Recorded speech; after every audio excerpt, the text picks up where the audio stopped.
Happy Judas Priest Day for all of those that celebrate. It is March 8th, 2024, and their new album, Invincible Shield, is officially out today. Now, normally on Fridays, I do what is out today, albums you should check out that have been released today, but today I've decided to just dedicate my whole entire day to Judas Priest. Actually, I should be honest with you, I've been dedicating most of my days to Judas Priest for the last, 2 weeks. I got the promo a while ago, chose not to listen to it, wanted to wait until release day, wanted to wait until I had the physical copy in hand, and then I caved and I started listening to the new album last week, and I've gotten several listens in, so I feel comfortable enough to rank it with all of the other studio albums. But yeah, today's a good day, guys. I'm a huge Judas Priest fan, obviously. I think that that's probably not a shocker to anybody at all. I have always said that this is probably one of my all-time favorite bands. They are credited for a big reason as to why I listen to metal music. I listened to them when I was quite young. That's just the background of, I think, what most Priest fans would have to say. But they are now 19 albums in. 19 albums. Yeah, not as much as Saxon, but 19 studio albums. This is their 19th studio album that's out now. And I would say out of all 19 of those albums, this album ranks pretty high in their list of releases.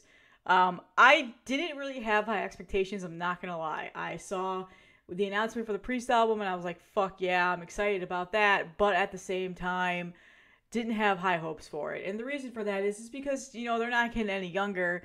And sometimes continuous releases doesn't always do justice for the band. However, their last release, Firepower, was really good, and I really enjoyed that album. I kind of was a little bit nervous about this album. I was hoping that it wasn't a dud, and it definitely is not a dud whatsoever. It's a fantastic album. It is, so there's two versions of this album that's currently out right now. I didn't realize that when I ordered my CD. The CD I ordered is just the standard edition 11 tracks, but apparently there's 3 additional tracks that you can get if you order the special Amazon version, and then there's like a Target version. So I ended up ordering both. They're coming in today. I'm going to show them off in another video. So if you're looking for like the physical presentation of what these CDs are, that video will be up tomorrow. But unfortunately they haven't arrived yet. But yeah, there are 3 additional tracks on a couple of the albums. Fight for Your Life, Vicious Circle, and The Lodger. 3 additional tracks. They're very, very good. They should just put them on the normal release of the album. But I will say Giants in the Sky, the final track on the new album, is probably my favorite song on the album. It's so good.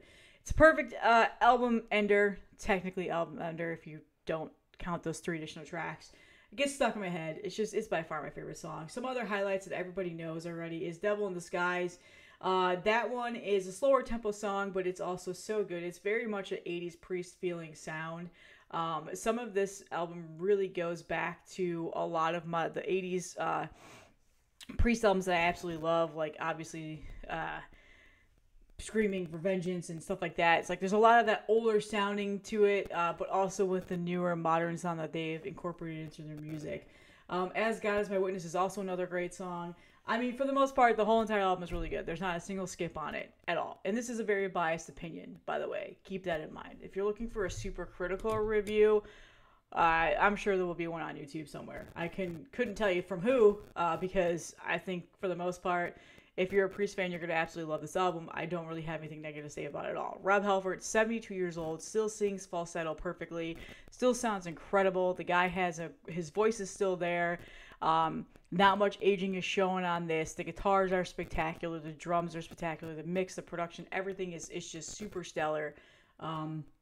Everything that I heard up until listening to the full release, I thought the singles maybe were just going to be the good songs, because sometimes that happens, but no, every single song on this album is fantastic.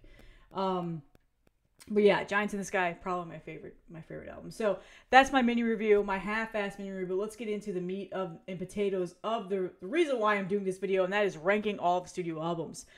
Some of this ranking might surprise you. whenever I do album rankings, I always infuriate at least 2 or 3 people. They feel the need to come into the comments and just be so upset at me, and that'll probably happen with this too. But again, everybody's ranking is going to be different. It is always fun to see how this pans out and how it compares to what everybody else says. That's why I enjoy doing these videos. But my favorite albums probably won't be your favorite albums, etc., vice versa. All of that disclaimer that I always have to talk about here because people just don't understand opinions. But yeah. Let's go ahead and get started. So the first album, obviously, we all know is Rock'n'Rolla. When did this come out again? 1974. So the 70s era Priest albums are not my favorite albums. I love them, don't get me wrong, but I came into the Priest era of listening in the 80s. I mean, obviously, I was very young. I didn't hear them when they first came out because I was born in 84. But that was what got me exposed to Priest. So those are the ones that still really sit high in my list and my ranking. But Rock'n'Rolla it's a good album. I like it, but I honestly don't listen to it a whole lot. I don't go back to it a whole lot. It's definitely got that 70s rock feel, and if I'm in the mood for 70s rock, I generally don't always, or 70s metal, I guess you could say. I don't always go and pull for this one. I generally go and pull for like Led Zeppelin or something like that. But I'm gonna put this at a B. Not a bad album by any means, just not my favorite. And it's not one I listen to a whole lot anymore. I did definitely, when I first started listening to Judas Priest, I did listen to it quite a bit. But I think that this one has gone down a little bit in terms of my interest of wanting to listen to now that all of these other albums have just been in my repertoire. Next is Sad Wings of Destiny. Now this one I've held as very high regard. This is one of my all-time favorite albums by them. Again, still that 70s era Priest that I don't tend to listen to a whole lot, but I do listen to this album. I do pull from this album, and also just that album cover is so goddamn good. So this is going at an A tier. Sin After Sin, same thing with this one. I still love this album. I love the whole 70s feel to it, but they're starting to go into that little bit 80s era sound, just a tiny bit on this album, but definitely still that 70s feel. Again, A tier for that. Those two albums I still listen to quite a bit. Next is Stained Class. I've seen a lot of people say that this one really took time for them to like. I love this album, and I listen to this album still frequently. When I'm pulling out the Judas Priest album, Stained Class is one that I generally will listen to within like the first 5 albums that I'm pulling. And recently, the last 3 weeks, I've gone through listened to every single studio album again, and still feel that this album is great. I know that it was a grower on some people. Definitely had a bit of a change in sound, especially with Sin After Sin. But I love this album. I don't really know why people dog on it so much, but whatever. So the next one is the Killing Machine, or if you're in the U.S., it was Hellbent for Leather. This is my entry point into Judas Priest. This is the one that got me into Judas Priest, the one that I remember hearing on, what was that show on MTV? Oh, you guys know what it is. Was it Beavis and Butthead? They started talking about Judas Priest on Beavis and Butthead. I think it was Breaking the Law where they always talked about it. And obviously that's not on this album. But this is the first album that I listened to because after like hearing about who Judas Priest was when I was younger, I was like, okay, well, this is the one that I had access to. So I absolutely love this album still. I'm going to put this slightly over Stained Class. Come on. I still think it's a great album, an A tier, but not the S tier album just yet for me. We are getting that to here, British Steel. So everybody knows British Steel. 1980, the 80s era Judas Priest is what I absolutely love, still absolutely adore. And I remember hearing like on Beavis and Butthead. It's so funny that I'm talking about this. You guys are probably like, what the fuck? I'm 39 years old. I was born in 84. All right, this was my exposure to Judas Priest. I remember going and looking for that song, particularly. I think my brother might have had Hellbent for Leather in his collection. Maybe my parents did. It wasn't something I could just go on the internet and listen to. Wanting to hear Breaking the Law, it wasn't on there. Eventually, I was able to hear it on British Steel. This was the first Judas Priest album I ever bought when I got my own money. The first one that I ever memorized. beginning to end. The first one that I ever fell in love with, so that is going into S tier. There's a lot of nostalgia around that. Obviously, that's like an obvious one that everybody loves. It's, you know, it's got Breaking the Law, which is probably one of Judas Priest's like largest songs. I'm never sick of it. I still love that album, and when I listened to it this past week again, I still had that same feeling. So that's one of my first S tier albums. Next is Point of Entry. Immediately not my favorite Judas Priest album. Probably one that I haven't listened to until, you know, within this past week in a while. This one definitely has grown on me a lot more. I've always considered it one of my least favorite albums.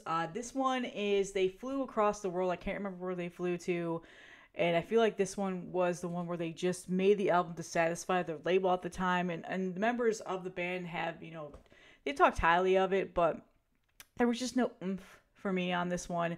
Some people have said it's kind of underrated. It didn't do much for me this time around either, so I'm giving that a C.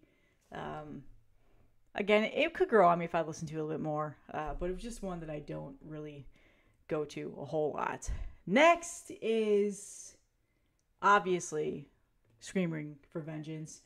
This one, it's going there. I mean, come on.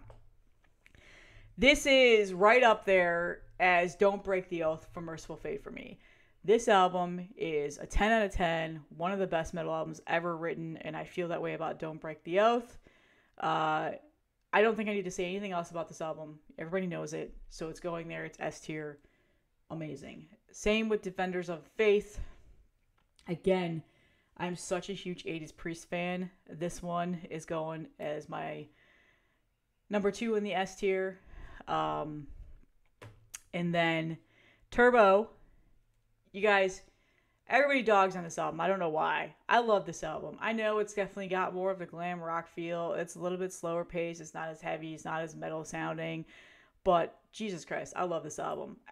I still love this album. This is one of the first albums, probably like the second or third Priest album I ever heard. And I still absolutely love this album. I know that's probably going to be the hot take on this. But I don't know. I can take all the Turbo hate. I see it. I understand why people say that. But it's just one that I've always really, really enjoyed. Always loved. Ram It Down. Now, here's one that this grew on me over the years. I always considered it to be a dud, and I just never really cared too much for it. I don't know why, but this past week, it's going above Rock-A-Rolla. I really enjoyed going back to this and just hearing it now, because I think it's been a couple of years since I've listened to this album. Yeah, I mean, that's going B. It's a good album. It's not their best, in my opinion, and I know people are like, you're putting Turbo over this? Yeah, I mean, I don't know. I really love Turbo. That's just the underrated album, in my opinion. Painkiller. Here we go. There you go. Painkiller is such a phenomenal album. Like, they're back to form with this. It's really holding strong up there with Screaming Vengeance and Defenders of the Faith. So that's going there. I mean, I'm not talking about any of the music here because you guys, like, if you're watching this video, you know Judas Priest's music. I don't need to talk about the songs or anything like that. Next is Jugulator. Here we go. We don't have Rob Halford anymore. We've got the guy from Ice Earth. I can't remember his name right now. I hate that fucking album. And we're just going to go ahead and go put Demolition right there. I consider this to be the stain in Judas Priest's discography, unfortunately. They're not, like, absolutely terrible albums. If I had to pick these albums over some other absolutely terrible albums in somebody else's discography, I probably would, but I can't. I listened to these the last 2 weeks. It took a whole lot for me to get through them. So yeah, I mean, that's probably not a surprise, right? You guys probably weren't surprised by that. I think that a lot of people feel this way. Or at least there might be some crew that are like, oh, these are underrated albums, you're being too harsh. But I'm not a fan of those albums. So now we are finally back with Angel of Retribution. This is the one where Rob Halford is finally back after his little hiatus here. It's a good album. It's not perfect. I feel like that hiatus with him, he came back. The hype was real for this. But something I don't listen to a whole lot, I definitely will put it right here in the C tier. Not my favorite Priest album, but again, I was happy that he was back. There's a couple of bangers on that album that I'll listen to, but for the most part, not the biggest fan of that album.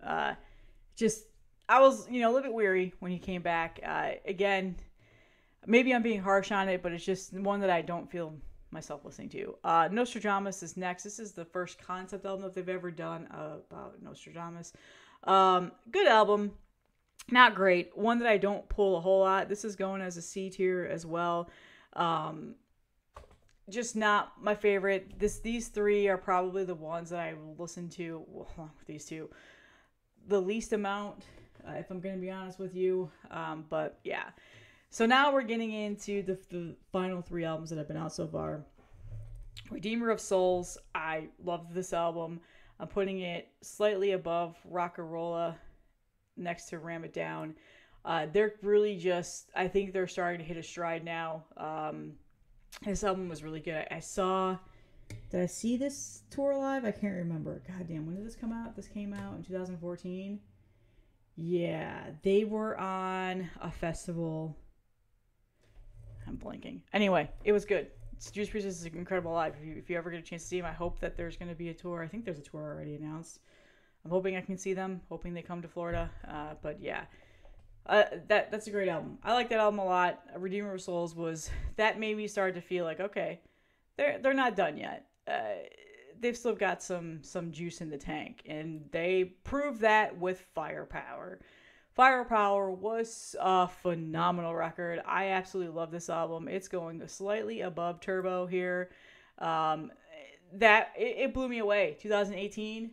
Goddamn, I was not expecting to like that album as much as I did.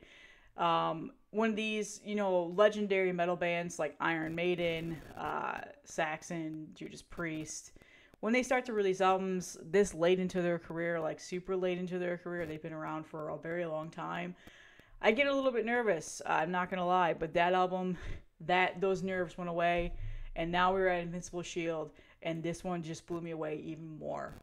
There's so many things about this album that I was shocked about, and this is going up to the S tier here. It has cracked my top 5 Judas Priest albums of all time. I would even probably put it slightly above British Steel, but right now it's still new. Give it a few more times, but definitely is a top 5 album for me, 100%. I don't know if it's just because it was the hype. Actually, I wasn't even really that hyped about Judas Priest coming out with a new album. I didn't really hype myself up until I started to listen to it, and I was like, Jesus Christ, this exceeded all my expectations. So this is my Judas Priest album ranking. Probably some surprises on here, but maybe not. I mean, I've seen a couple of other YouTubers, and it's pretty much, we're similar to that. These ones, people are probably going to give me flack for it. I know there's going to be some fanboys about these albums. I'll give them some more love and attention. I don't own them, so I have to stream them. There's probably like 5 Judas Priest albums I don't own. I just need to pick them up, but for the most part, maybe I'll do a collection and show you off all of my Judas Priest collection. But this is my ranking. Let me know what you guys think. I feel like maybe the top 3 are probably not a surprise whatsoever. But yeah, Screaming for Vengeance has always been my favorite Priest album. I think that goes pretty much along the lines as like most Priest fans. So yeah, that's all that I have, you guys. Happy Judas Priest Day. Let me know your thoughts in the comments about the new album. Let me know your thoughts about the album rankings. And I will see you guys in the next one.